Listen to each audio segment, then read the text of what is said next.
bless and anoint on my lips, that my words may not just be mine, that we all may be fed from your holy scripture.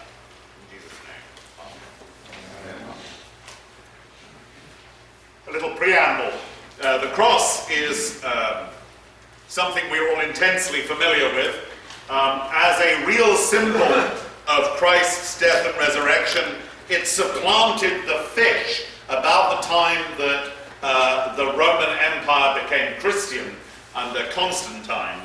And it was Constantine's mother, Helena, who had been a Christian before him, who first went to the Holy Land with a team of excavators to find the cross that had been revered locally as the cross on which Jesus died.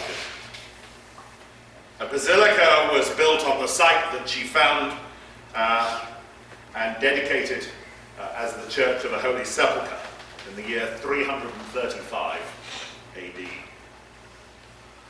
So I'm going to start off talking about something that seems diametrically opposed to the cross, and I'm going to talk about human happiness and thriving. And I'm going to talk about something which is a very old notion that has a complex word, like many things do, and don't let it become a barrier for you, because the thoughts and the theories behind it are really useful. And it's called the Hedonic Treadmill. And there's another term I'm going to use, which are hedonic set points. Now, it comes from the Greek word hedone, which means happiness. So just think, when you hear hedonic, you're not thinking of hedonism. You're not thinking of going out and boozing yourself silly with an actress on each knee. No. Although that might be part of it, for some of you. The hedonic treadmill is basically the idea that happiness, if it's dependent upon events and acquisitions, is a treadmill. It's continually something which you have to keep marching forward and making new acquisitions just to stay in the same place. It's one of those curiosities of human beings that we appear to have something which those in the know and scientists call a hedonic set point, which is our general set normal level of well-being. And for some people it's really quite high and they can be very irritating people. And for some people it's really quite low and they can be equally irritating, but in different ways. But for most of us, we roughly know where ours is. And the funny thing is, of course, that no matter what happens to you, no matter how tremendous an event or how tragic an event, you generally return to what was your hedonic set point within about 6 months. So if you're begging to win the lottery, that's fine. But just know you'll be about as happy as you are now within 6 months to a year. The consolation of that is that if, God forbid, you're in an accident and you are rendered a paraplegic, within a year to 2 years, you will also be back reporting roughly the same levels of happiness and content that you did beforehand. So there's a plus side and there's a downside. The concept dates back centuries. Writers like St. Augustine, you'd always expect St. Augustine to have something to say about it, which is why he's quoted so frequently, because he has something to say about almost everything. Robert Burton wrote a book in 1621 called The Anatomy of Melancholy, generally considered to be the first deeply thought treatise on mood and depression. And it was in 1621. And he quoted, he said, "A true saying it is, desire hath no rest, is infinite in itself, endless, and as one calls it, a perpetual rack, a horse mill." Human beings develop elaborate rationales for considering themselves, ourselves, deprived. And it's a process which another clever guy called Greg Easterbrook calls abundance denial. Okay. This is in order to prevent. Imagine if we didn't have this abundance denial thing, or a mechanism whereby the tragedies that happen to us don't linger throughout our lives. We would be in perpetually highly elevated or highly depressed moods. We would be vulnerable to events to the point at which ordinary human living could not go on. If you think of the things that our ancestors went through, everything from famines to pestilence, and they continued to have children, they continued about their lives, they continued working and cultivating the fields, it would be utterly impossible. as I think I mentioned last week, you wouldn't even have anyone having more than one child if they didn't have a gloss that happened over the pain and suffering that one goes through. My mother very happily told me that. Whenever we talked about pregnancy, she said, oh, well, thankfully you forget most of it, otherwise I never would have had you. And that's a wonderful thing. And this isn't moral, this is just hardwired into what humans are.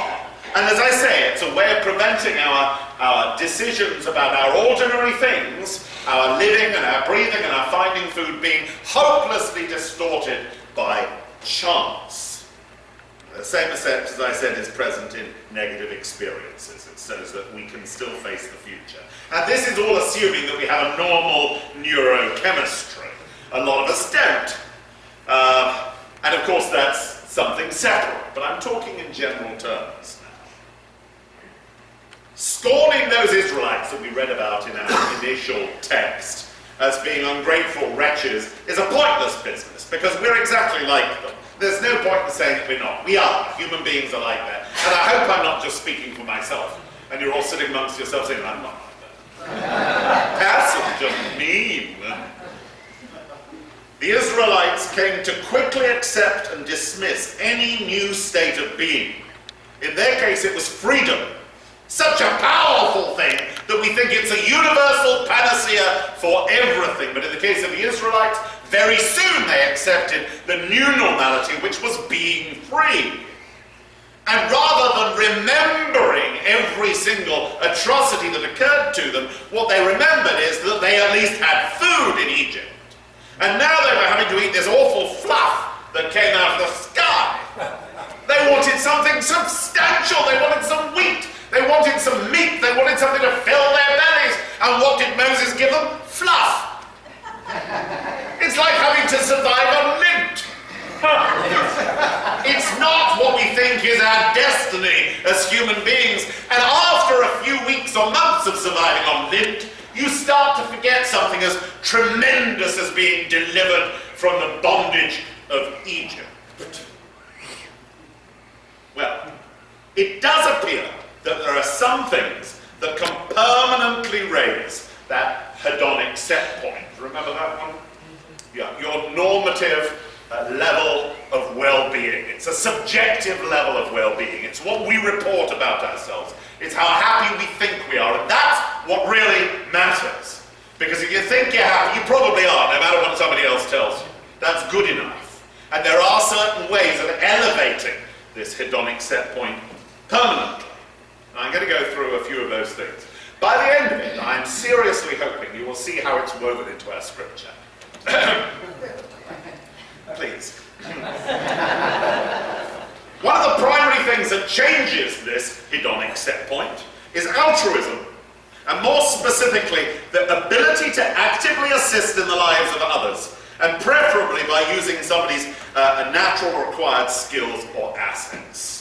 The skilled carpenter building homes for those made homeless in a hurricane, for example, cooking for the hungry, looking out for an elderly neighbor. These are all altruistic acts that are embedded in the abilities of the person that's doing the altruism, who's doing the assisting. Now, these aren't just my ideas. This is a distillation of the best of the thinking about what makes human beings flourish, what makes them happy, and what permanently raises their reported subjective well-being. And this should matter to all of us. As so much of what we read about in Scripture is the consequences of people bewailing the fact that they are bogged down in their miseries. Now, as well as altruism, there is something I'm going to call ordinary transcendence. And that's the ability to lose yourself in an activity that fully engages. It's of being in the zone, and it's either at work or at play, and it's a powerful force for permanently raising your well-being. Now, this could be painting. My father made a whole career out of raising people's well-being by teaching them watercolor. And when I was a kid, I thought this was a bit superficial, but my goodness, the thousands upon thousands of letters, still as an 83-year-old man, he receives now about people whose lives were changed. You had clinical depression, blah, blah, blah, blah. It's just an enormous wellspring of real change which he effected. And I come to respect him more and more, that via something that seems as superficial as leisure painting, as going home and doing watercolours, it had the ability to transform lives, and made me feel rather useless the more I look back at it. And I think, well, it seems like Daddy's paintings were more than I ever gave them credit for. But this could be painting the picture, it could be managing a stock portfolio, if that's your particular skill, and you feel your skills being fully worked out when you are in that activity. It might be organising social outings, it could be playing basketball, and for many people, of course, music is the most powerful of these, what you might call, ordinary transcendence. And music joins the two, the extraordinary, the divine and the ordinary, the things which are based on our senses and the things which are based on the other. And all of it is most definitely good for humanity, and it encourages our flourishing. Our flourishing is what the Greek philosophers used to call eudaimonia. It doesn't really mean happiness, it's flourishing. It's the full expression of ourselves. Now the other one I'm bringing up now is spiritual transcendence, my own particular favourite. The experience of forgetting self appears in all the literature about human well-being. It appears in all the literature about recovery and how people recover from patterns of addiction. It is this concept of finding something larger than self. It's the ultimate that most of us can experience, is stepping out of ourselves. Now, it's no mistake that the word stepping out of yourself is an English form of the word ecstasy, ecstasis, stepping out. Ecstasy is that ultimate transcendence. If any of you have been to Rome, to the Vatican, anyone been to the Vatican? Because I haven't. Well, you've done better than me. But in St. Peter's Basilica, there is this extraordinary image of St. Teresa in ecstasy. And it has stained glass behind it. It has the image of St. Teresa in ecstasy. And it's always commented upon that it's impossible to tell what sort of ecstasy she's in. That sounds smutty. But in its extreme, ecstasy is ecstasy. And St. Teresa appears to be in the throes of the most overwhelming physical passion. She has stepped out of herself. She has lost herself in the mind of God. The worship of God, so much above, beyond, and greater than self, is the underpinning of long-term change in human flourishing, and our well-being, and our happiness in the meaningfulness of our lives.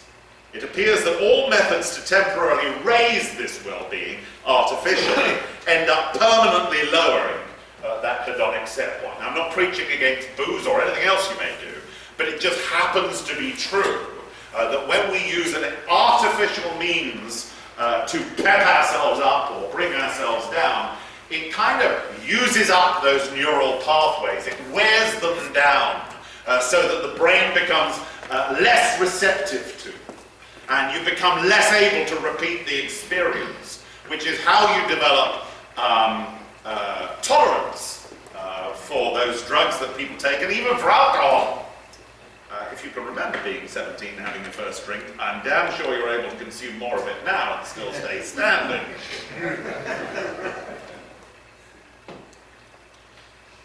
So in my life, I've worn out all my gimmicks and tricks. I've worn out all the superficial ways in which I find that transitory happiness. And it's not that I've come to despise them, it's just that they become threadbare. Whilst the transcendent and the altruistic have become more and more solid and dependable. Thoughts are no substitute for actions and emotions. And my intellect, and I suspect yours, can only take me so far. Reason is bankrupt beyond a certain point. You cannot think your way to happiness, but you may be able to love your way to happiness, to care your way to happiness, and to give your way to happiness. You certainly can't think your way to salvation, but you can worship in the abstract of God and also in the glory of God's creation, and grow closer to a true and deep-seated thriving. You can pray your way to this transcendence, contemplate your way to it, and rise above almost any misfortune or circumstance through faith and religious practice. And I'm not afraid of saying religious practice. It is that repetition. It is that habit that brings us into a deeply wired practice of the presence of God. So is all this just self-help? What is this force that in being transcendent transfigures and changes us and makes us something more than just human, something more than just sweating things that think? What is the absolute acme, the pinnacle of all this goodness that I'm talking about, all this good stuff which is going to pull us up from the miry clay? Where does it lead? Self-sacrifice clearly brings something extraordinary. We all admire and we even worship it. But is the sublime purity of the sacrifice, supported by the faith of those who witness it, more than just a psychological technique? Because if it's just a psychological technique, it seems to me that it's not unique. It's not really transcendent. It's just another way to pep us up. It's another self-help. Well, I want to ask you a few questions about some basic human things which are transcendent. And some of us may see it as transcendent in a very worldly way, but you'll see where I'm leading. So historically, I'm not asking whether it does it for you. What I'm asking is, historically, does the flag raised on a battlefield rally the troops to new strength? Well, it does. It does. People will die for the colours on a battlefield. They will die for the regimental colours, for the flag. They will die for it. It clearly raises people and inspires people. The royal standard back at home, it evokes passion, pride, and patriotism. It does. It doesn't matter whether it does for you. I'm telling you, it does. Does the flag of this country, of the United States, inspire people to heroism and devotion? Heroism and devotion. Well, yes, but no matter what your politics are, clearly it does. We may be uncomfortable about all these things because they are mixed symbols. The symbols have different meanings for different people in a radical sense. That's why we're sometimes uncomfortable with it. But if that symbol is absolutely pure, if that symbol is punching through the things we want to project onto it, and is of something so shocking that its self-sacrifice is ultimate, is perfect, then it seems to me that the symbol which inspires, can do so with a purity that no flag can ever do. The great self-sacrifice of the Christ, the giving of self in an act of divine love, is transcendent by its very nature and points to all these qualities that we've already talked about. Altruism, giving, subjugation of self, worship and contemplation. And it does it not as the cruelest form of duty that should drive us to boredom and misery. It does it as our salvation that will lift us out of our mundane, lift us out of those patterns of self-destructive behavior and thought that we are also prone to, and show us something genuinely transformative. And not just in the sense of some future bliss, but in the here and now, in the most solid and attainable way. We, as the Israelites, are bitten by innumerable serpents, and nursing our grievances are prey to doubt and forgetfulness. We do not count our blessings, but we grieve over our present inconveniences. Well, the cross held high forces us to look above our obsessions and gaze upon something perfect, genuinely perfect, uniquely perfect. It's our salvation in every sense. It is God raised up for us, and it is the exaltation of the Holy Cross.